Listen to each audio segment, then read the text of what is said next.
morning, Ospreys. I'm Elizabeth Norton. And I'm Alex Lassen, and you're watching Spinnaker News.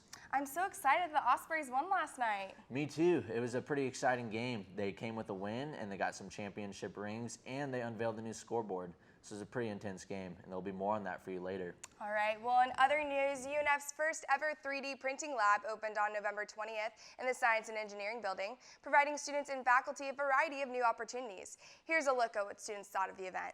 The theme of the event is just like presenting to the community and having university administrators and officials reveal what we've been working on here, what they've been working on here, and what they partnered with Johnson & Johnson for, which is the 3D printing lab.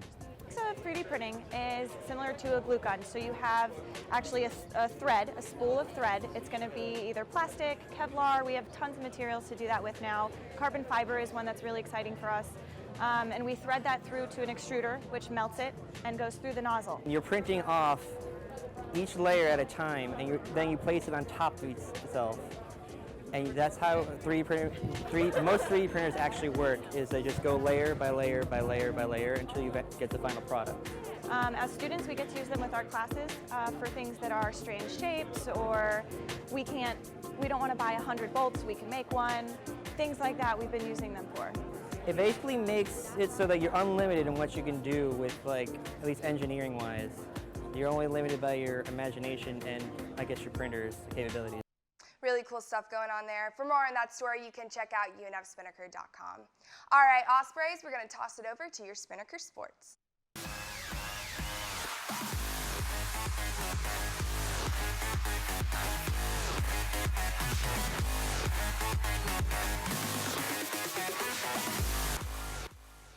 Good morning, Ospreys. I'm Alex Lassen with your Spinnaker Sports Report. All right, last night's game was a pretty big deal. It was the only home game in a 7-game stretch, and they unveiled the new installed center-hung video scoreboard.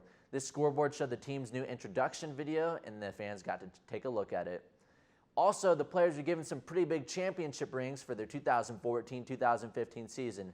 Now, this was last year, so you might not remember their accomplishments, but there was quite a lot. They won the Atlantic Sun regular season and tournament titles. In addition to that, it was their first appearance in the NCAA March Madness tournament. Reporter Jocelyn Simmons has more on the game.